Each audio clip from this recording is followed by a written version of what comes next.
The masses of fundamental particles are usually treated as arbitrary parameters, numbers we have to measure because our theories cannot predict them.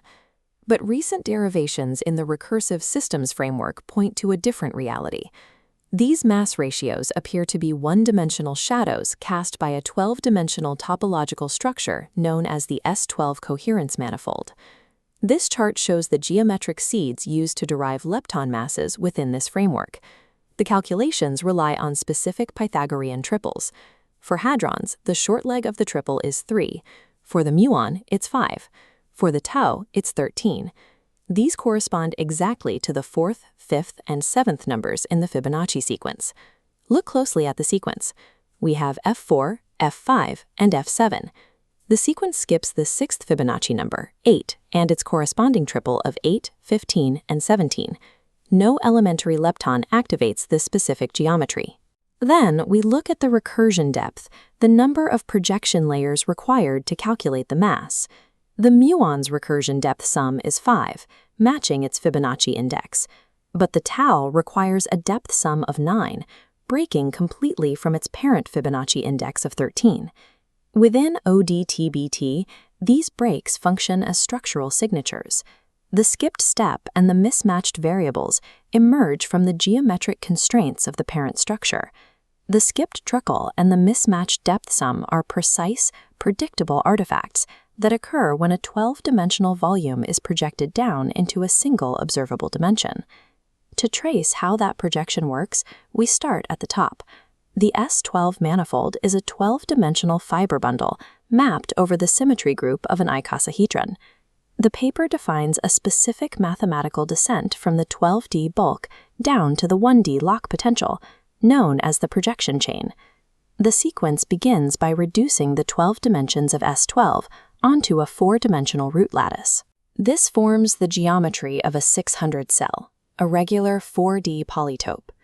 By taking a specific 3-dimensional hyperplane section of that 600 cell, the structure collapses further.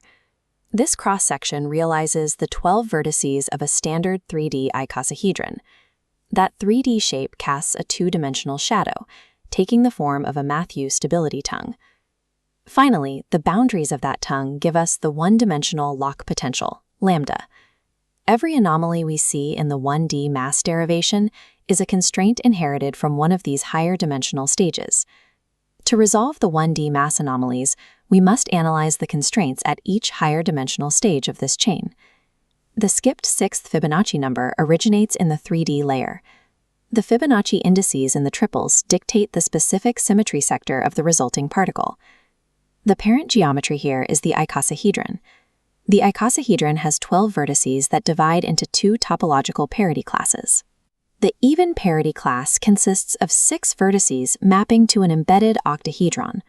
The odd parity class is the complementary set of the remaining 6 vertices.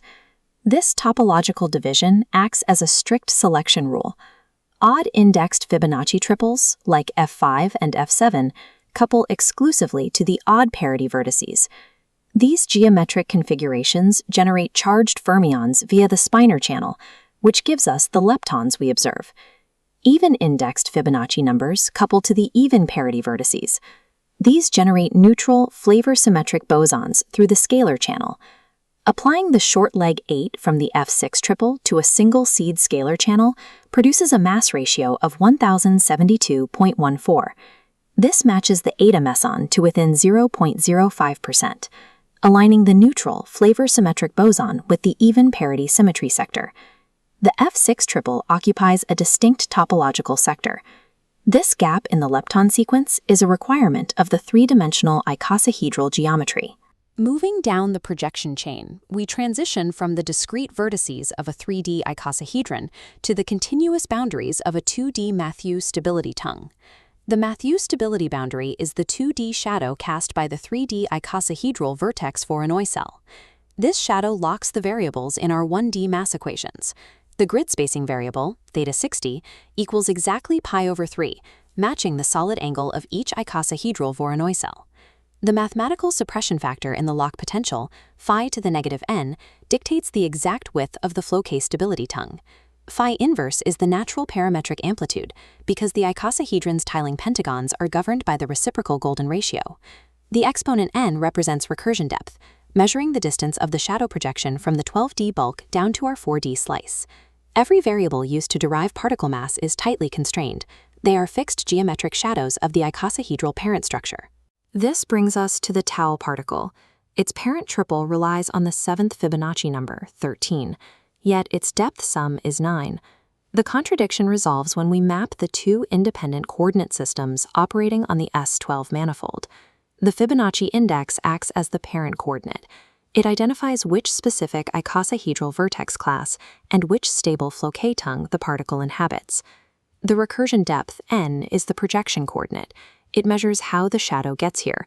How many layers of projection are required to represent that parent structure in our four-dimensional observable space? For the muon, the parent coordinate and the projection depth both happen to equal 5, but the tau is accessed through a different cross-section of the manifold. Its specific intersection requires exactly 9 layers of projection. A direct, flat mapping forces the depth and parent index to match. A shadow cast across multiple dimensions allowed depth and identity to completely decouple. The mismatch between 9 and 13 is the signature of a projection. The standard model treats mass as an inherent property of a particle.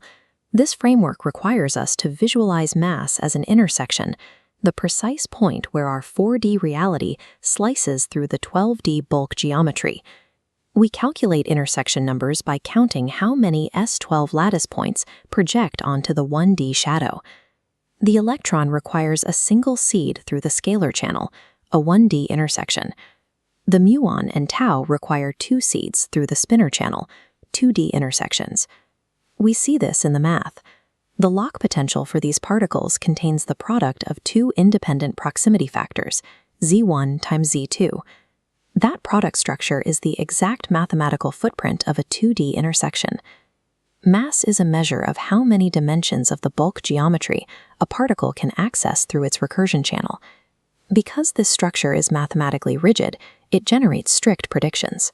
If a 4th-generation elementary lepton exists, its mass ratio must derive from the 9th Fibonacci number, 34, utilizing its corresponding Pythagorean triple.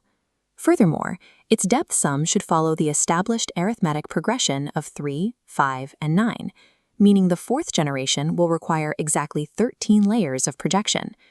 The fine structure constant itself appears to stem from a shadow ratio between the icosahedral vertex solid angle and the volume of a full sphere.